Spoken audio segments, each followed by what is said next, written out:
Welcome to Colorful Colorado!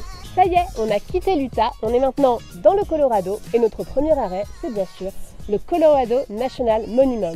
C'est une route scénique absolument incroyable avec plein de viewpoints. Ça vaut vraiment le détour, vous allez voir ça.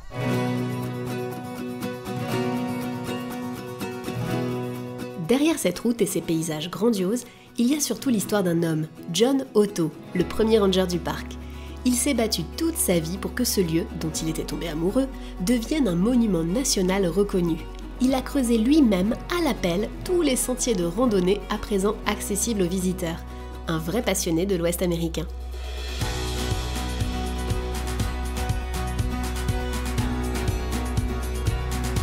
On est maintenant devant le Independence Monument. C'est ce gros pic que vous voyez derrière moi et dites-vous que l'attraction ici, c'est de l'escalader. C'est justement John Otto qui a été le premier à le faire. Le parc se visite très rapidement. Comptez entre 2 et 3 heures si vous ne faites qu'une courte randonnée et les différents arrêts aménagés le long de la route. C'est en tout cas une belle façon de dire au revoir à tous les paysages typiques de l'Utah avant de m'émerveiller un peu plus devant les 1001 couleurs du Colorado.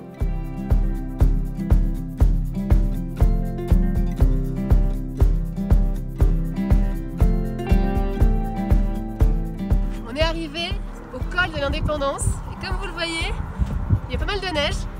On n'est pas équipé pour, mais on va y arriver quand même parce que je crois que la vue va être assez sympathique là-haut. Welcome to Colorful Colorado.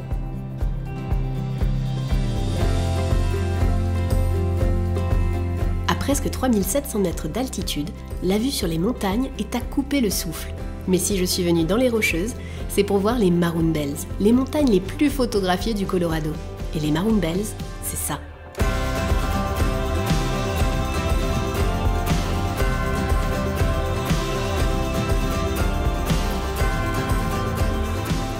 Il n'y a pas de mots quoi. La montagne, et la montagne une deuxième fois dans le lac, c'est comme ce que j'imaginais. C'est trop beau.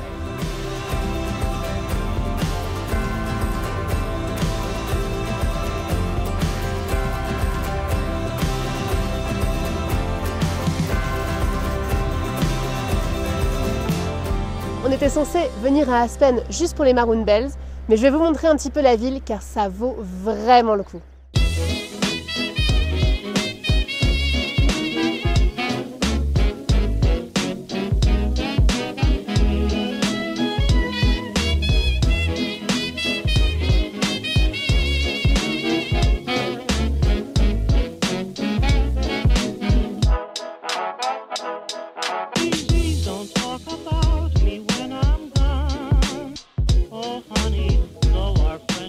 Quel dommage que la ville d'Aspen soit si chère, car j'y aurais bien passé toutes mes vacances. Mais bon, le Colorado n'a pas fini de me surprendre.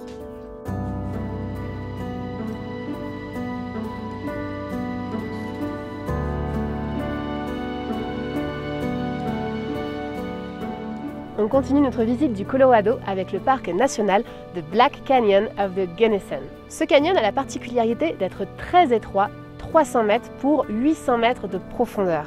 C'est d'ailleurs ce qui lui donne son nom de Black Canyon. La lumière passe très peu entre les parois et il apparaît toujours très sombre.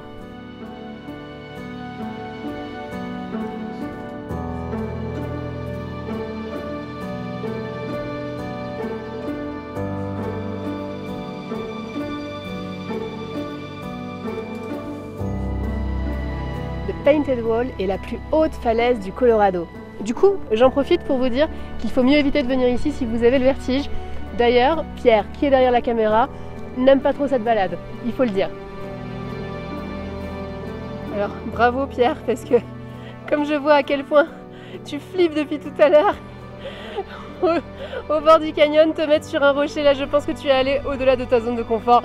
Félicitations! La rive sud du parc est la plus visitée. Si vous ne disposez que de peu de temps, 2 à 3 heures seront suffisantes pour profiter des principaux points de vue. Waouh!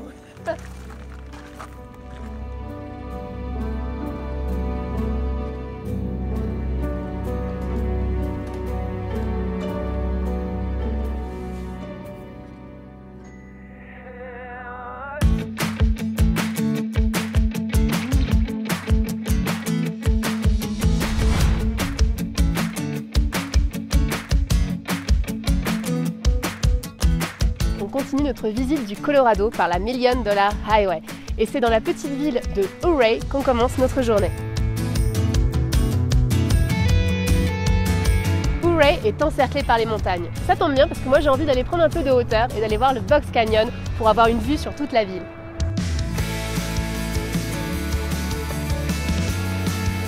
J'ai pas trop envie d'y aller, ça paraît haut quand même. Allez. Encore du cardio? Allez.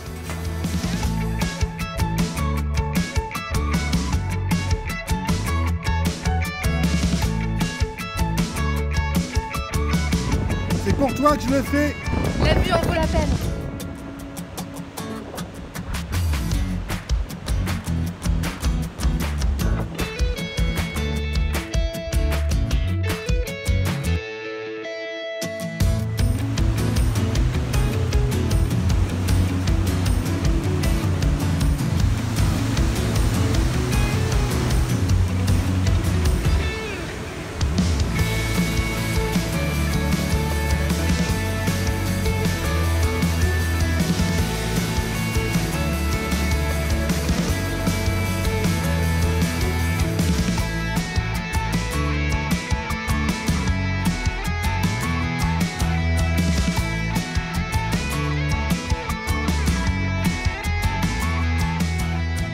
La Million Dollar Highway est une portion de la route US 550 qui va de Ouray à Silverton et qui est considérée comme une des plus belles routes des États-Unis.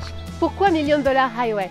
Tout simplement parce que c'est ici que pendant la ruée vers l'or, plus de 1000 aventuriers sont venus en quête d'or et d'argent. Million Dollar Highway, pour s'en mettre plein les poches.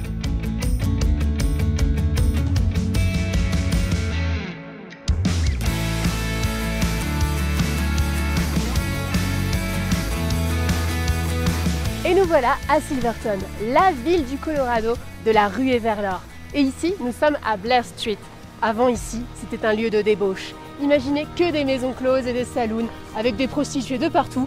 Autant vous dire que les aventuriers, c'était des petits coquins.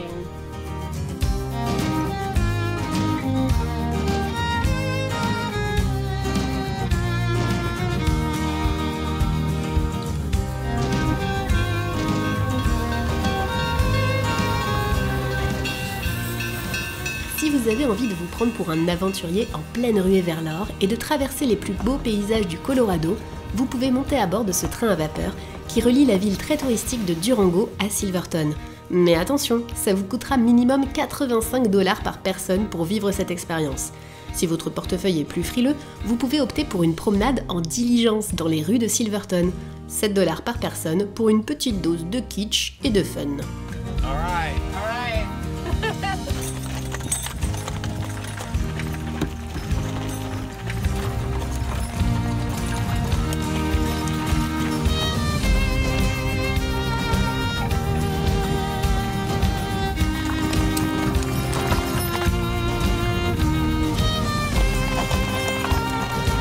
Faut quand même imaginer qu'à l'époque, passer des jours et des jours dans cette diligence, ça secoue quand même un peu au bout d'un moment. Flemme.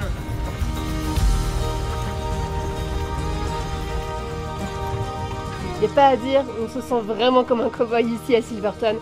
C'est un peu touristique, mais franchement, c'est super cool. Ce road trip sur la Million Dollar Highway a tenu toutes ses promesses et j'ai vraiment envie d'y revenir à toutes les saisons pour profiter des différentes couleurs. Mais en attendant, on change d'ambiance à seulement quelques heures de route.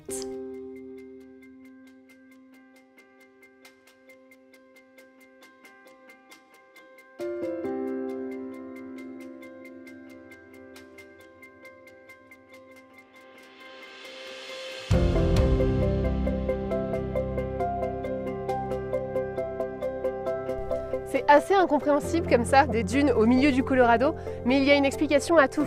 En fait, ça vient non seulement du sable du Rio Grande qui a été transporté par le vent jusqu'ici, et également la fonte des neiges des montagnes Sangre del Cristo. On est juste en dessous, et je dois avouer que de voir les montagnes, les prairies et tout d'un coup les dunes, ça a quelque chose d'assez magique en fait.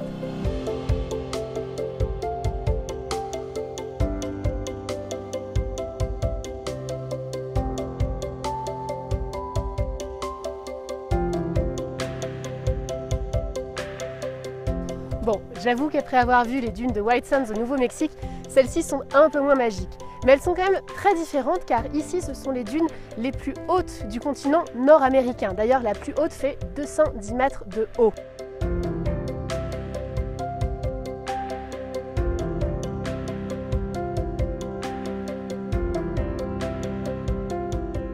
Je ne sais pas si c'est la fatigue de marcher dans les dunes ou un gros coup de soleil, mais j'ai bien besoin d'un city break. Pas vous ?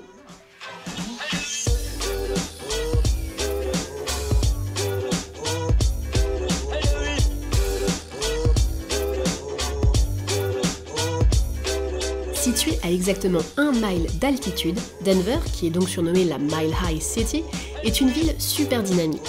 L'occasion était trop belle pour la manquer, direction le Coors Field pour assister à mon tout premier match de baseball.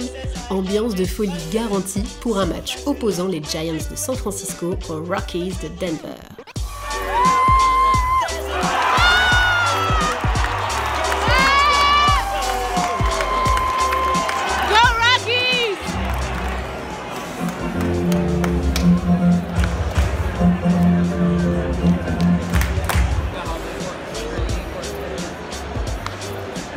Sans déconner, les règles sont tellement difficiles que le Quidditch, en fait, c'est plus simple que le baseball. Je tiens à le dire. On est champions! On est champions! On est champions! Since 1993.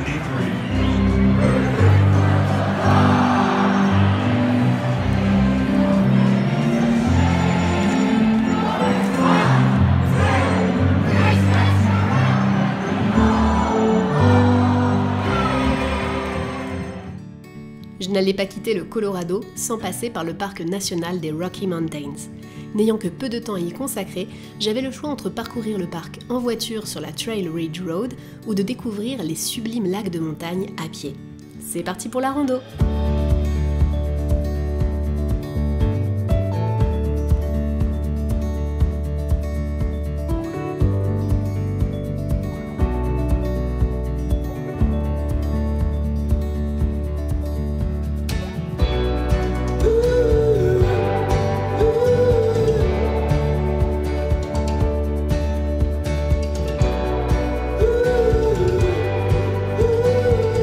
J'ai visité le parc fin mai et la petite balade bucolique a vite pris des airs de sport d'hiver. Hélas, je n'étais pas vraiment équipée pour. Quand il y a du monde, c'est bon signe. C'est que 1, c'est pas dangereux, et 2, ça va être beau. L'aventurière, dans toute sa splendeur. Enfin, je vais me rétamer.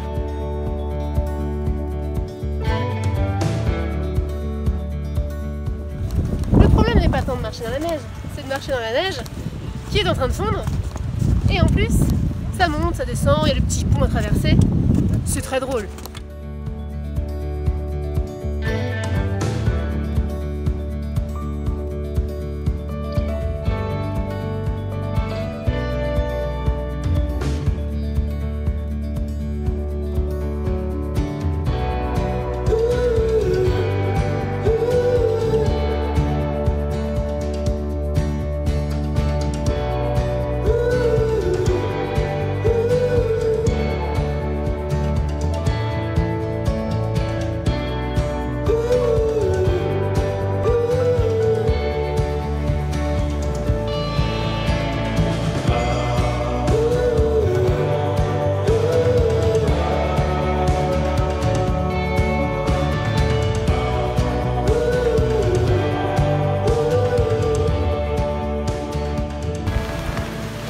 Bon alors j'avoue, le retour est beaucoup moins sexy.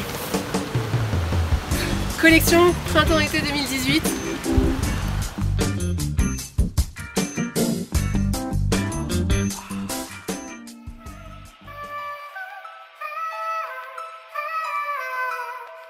Et là le Colorado, ça y est, c'est presque fini, on va bientôt partir, je suis un petit peu triste.